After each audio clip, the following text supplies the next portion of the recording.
very excited about running this kind of organization and to be part of this kind of organization to scale. Like it can give access to the bigger highway. We created a highway already, so now we are waiting to just open a floodgate.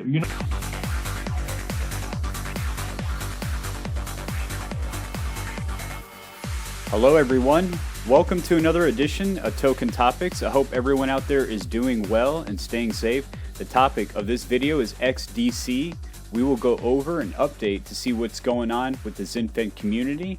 And in case anyone is new to the channel or new to XDC and XINFIN, quickly to explain what XINFIN is, it's a global open source hybrid blockchain project for global trade and finance. And XDC is the currency or token of value, also is chosen by Corda to be the token of value. So it's definitely a hot token to hold with a lot of big players that will be using it for its utility. And as you heard directly from the horse's mouth, the co-founder, Ritesh Kakad, as you heard what he said, we are waiting for the floodgates to open. So not financial advice or anything, but it might be a good idea to grab some XDC, especially during this cool-off period that we're seeing right now. So XDC has been on an incredible rally, moving over 100% within the past month. So definitely you want to keep your eyes on this project. Don't forget to hit the like and subscribe. And remember, I'm not a financial advisor. Any investing is risky, so please be smart and safe and do it at your own risk. All right, so before I show you any more of the interview, I recommend to go to Digital Assets Daily. I'm going to put the link to his channel down below. Give him some likes. Go ahead and subscribe and show some support. He is a big fan of ISO 20022 coins, such as XRP, XDC, talks a lot about Stellar, so definitely a good channel to check out. All right, so I'm going to go ahead and play some more clips from this interview with the co-founder of Ritesh Kakad. And I'm not going to play the whole video. Like I said, I'll put the link down below. And then after that, we'll go ahead and dive into some other content. So stay tuned. Into another question, the community was concerned about, like, how about the tier one banks, and when do you project that they will start using openly the XDC network? Right now, look at, what is our experience, like since almost a year, 1.5 years, once we went live, almost 2 years now. So we are talking to not only one top tier bank, but multiple top tiers bank. Now they have certain limitation when it comes to compliance and, like legal approvals. Right now, if you look at the scope is like, blockchain adoption will go to like 7 billion human beings. So they have to use the systems one or the another. And right now we placed on a very sweet place because, we already given all kind of demos, how it works, use case, and how they can utilize the technology. So I feel it's matter of time. It can be like, couple of weeks, or it might take couple of months, but definitely today or tomorrow, they are going to use the XINFIN network for sure. And if you look at top tier banks, they are discussing internally about smart contract of XINFIN. And it's the most favorable smart contract right now for them to use the XINFIN network. Excellent. They are going to use it for sure. That is some bullish news right there. All right, now let's go ahead and hear some words from the co-founder on his partnership with Corda. So the use case, came out of, like they design a bridge which allows like all the Corda-based institution to have a public network. So it's a CBDC, it's used by 5 banks, okay? And there's a bridge. After 5 banks, they want to send some currency outside the private network. They can use like XINFIN network. So entire bridge has been, designed by Corda teams. And this is how we started. It started with some kind of controversy, and now it became a so productive output out of that. And they are also very excited, like people, they appreciated this bridge, and it gives a real utility to the institutions as to, retail user. Yeah. I think well, on this side, I think it's exciting because recently we just shared some news too with XINFIN's XDC with I think it was the default for Corda now, as far as I'm aware of. It was their first choice. Is that what I read correctly? Yeah. So right now, if you look at, Corda has been used by only the private organization and institutions. They have larger financial institutions as well, but they don't have any public state as such. So using this bridge, we provided access to a public bridge.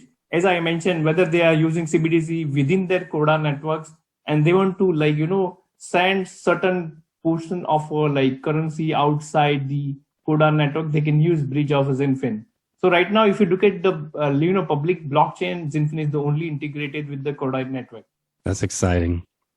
Yeah. You can see the growing, I've been an investor in XDC for, I think we're going on 2 years now. So I haven't been around from the very beginning, but once I was shown, I saw it really quickly, like the potential of where you guys were headed. Obviously it was still early enough to be a solid investor, but I think the other good thing too, which, obviously we discuss a few different assets on the channel. We have our favorites, and obviously XDC is one of the top 4 favorites that we discuss, and we share everything that we can. So I like the trade finance. It's just a different lane than the other assets that we totally, the focus. It doesn't mean that you're limited to, you understand as well that you can expand beyond what your focus is, but having that focus, it puts it in a different lane than the other assets that we discuss. For example, XRPs, like in wholesale, we have XLM and like retail, the V chain and supply chain. And then XDC, we focus on the trade finance. So we think it's really good because you kind of complete our little package that we deliver as far as the content we discuss. And I think it's unique that the focus that you guys have. And I think it's an open lane without limits. And I think where XDC, on my perspective, from research, where you're headed is just unbelievable. And where the success that I think that you're going to lead into, I believe that the doors are wide open. And I think so. That's reassuring and some good news that all these different projects they have their own niche, so to say. So let's go ahead and hear some more words from the co-founder on the floodgates being open, and they are ready on the sidelines for this utility to be used at an incredible rate. Doors are wide open, and I think it's very exciting as an investor to be in so early with an asset like this. I call it, you are not an investor, you are the owner of XINFIN networks, and people, they are owning the network. So this is how it's growing, and definitely we are very ahead when it comes to a trade finance digitization. And if you talk to any people, those who are into trade finance digitization, they knows about XINFIN. So today or tomorrow, they are going to use our network. They are going to use our smart contracts. Many pilots is going on right now within the accredited investors base. And we are just planning to scale, it can give access to the bigger highway. We created a highway already. So now we are waiting to just open a floodgate, waiting for some approval from some regulators. They can allow us, to do transaction with the retail public. Then there is no limit for us. Very bullish words right there from the co-founder. All right. So let's go ahead and move on and see what's going on in the community. All right. So now before I go into this tweet here, I just want to inform everybody, in case you're a Ripple or Stellar fan, to not get discouraged. Just keep in mind that there's different things going on. And also you have to understand Corda uses an open ledger and also for private ledgers. And so this adds in different flavors or different needs and so forth, as David Schwartz himself has stated. So there's going to be different protocols for different needs and so forth. So I know there's a lot of XRP fans on this channel, and they're also interested in XDC. So just listen to this clip just to reassure people. News is there is not going to be one ledger. There is not going to be one payment system. There is not going to be one blockchain. There's not going to be, just like there isn't one web server, just like there isn't one payment system on the internet, there's one internet, but there's a whole bunch of different systems on it. And the reason for that is that people like different things out of their ledgers. And we want innovation. Ledgers are important. They track assets. People want high-frequency trading. They want ledgers that respond to government subpoenas. They want ledgers that have different rules. Some people want ledgers that are fully public. Some people want ledgers that are private. Some people will refuse to participate in a system if North Korea has access to it because they have regulatory requirements. There is not going to be one payment system. All right, so you heard from David Schwartz himself. So this was tweeted out from XRP Stewart, and it states that the Saudi Central Bank and Central Bank of the UAE Joint Digital Currency and Distributed Ledger Project qualification criteria he tweeted out right here. So this is specifically, though, this is important to note, this is specifically for Project Aber, or if that's how you pronounce it, Project Aber. So specifically for private ledger use cases. Now, it is important to note that Ripple can do the same thing. Also, they were concerned about the smart, contract capability. Also, another thing, you have to remind yourself that Brad Garlinghouse himself, he stated that they plan to be like the Amazon. Like when Amazon just started out, it was just selling books and so forth. Well, now you have David Shorts talking about federated sidechains.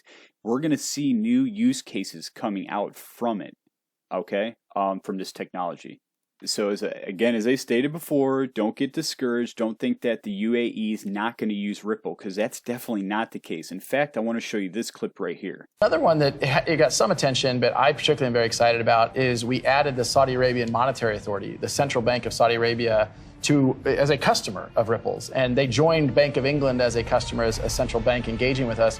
And that also has really great secondary and tertiary impacts in working with the ecosystem throughout the Middle East. And so it's more than a stamp of approval. They've got the connections on the rails there in the Middle East. Right, and they see that we're moving from an analog to digital nature in terms of cross-border payment flows, and they obviously leaned in and joined with it.